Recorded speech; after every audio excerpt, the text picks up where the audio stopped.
Hello, I'm Bill Bullard with R-CALF USA, the voice of the independent cattle producer in the United States of America. Well, this week reports indicate there's still a backlog of over 800,000 fed cattle that should have already been harvested but weren't because the packers had to slow harvest due to COVID-19. But that's not the only reason American cattle producers are not able to timely sell their cattle. The other reason is because U.S.-based beef packers have chosen to slaughter nearly 200,000 imported cattle just since March 1st, which is when the COVID-19 virus began impacting the cattle market. Why isn't the industry standing together during the crisis to say this is wrong?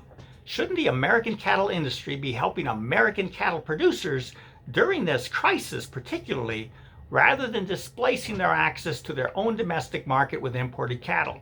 Something's just not right here.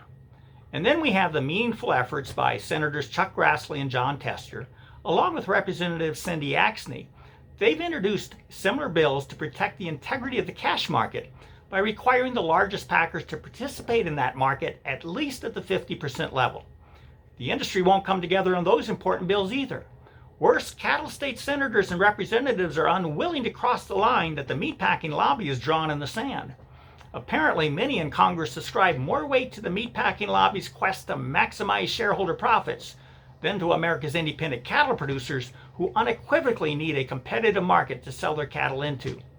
Now, there's two levels to the meatpacking lobby's objections to the Grassley, Tester, Axne bills, which have become known as the 5014 bills. The first level of distractors say the bills go too far, that the packers should only have to participate in the cash market at, say, the 30% level. Well, the USDA did a study showing that in 2018, during which time cattle producers experienced low prices while retail prices remained at near record levels, the cash market volume was at 26.2%. So those supporting only a 30% requirement are asking that the packers increase their cash cattle purchases by less than 4%. But when you consider that many negotiated grid cattle will qualify as cash sales as well, the call for a 30% threshold may only increase cash purchases by 2 to 3% above the study's findings. The second level of distractors say the bills interfere with the cattle producers' right to market cattle any way they choose, arguing that the bills infringe upon the cattle producers' freedoms. Well, the USDA did a study of the price impact on cash sellers when packers reduce purchases in the cash market in favor of procuring cattle through captive supply arrangements. The unpublished study covered the year 2009, and that was when the cash volume was at about the 40% level. Based on that USDA study, we estimate that in the Kansas region, cattle producers who chose to sell cattle in the competitive cash market found their prices reduced by as much as $50.44 per head. And producers in the Texas, Oklahoma, New Mexico market found their prices reduced by as much as $44.46 per head. And producers in the Colorado region realized a reduction of as much as $42.77 per head.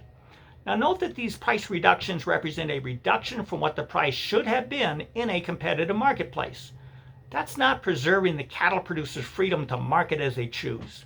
No, this study suggests that cattle producers are stripped of their freedom to market their cattle in a competitive marketplace. But in addition, the study found every 1% increase in captive supply cattle, which necessarily corresponds to a reduction to the cash market volume, further depressed negotiated cash prices.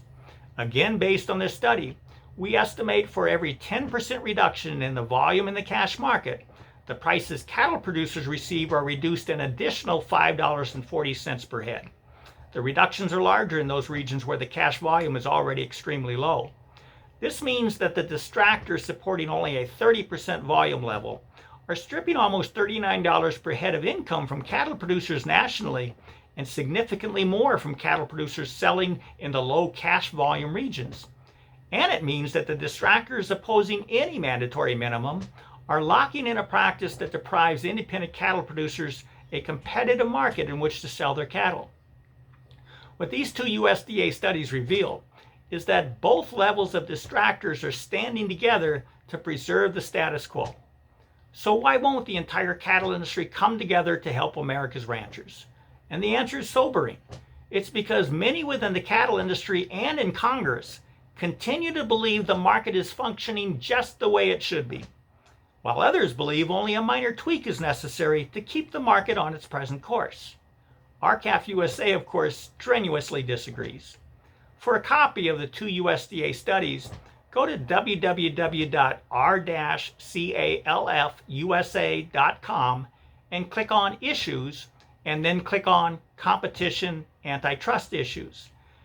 Well, with that, we're out of time. We thank you for your time and have a productive week. Goodbye.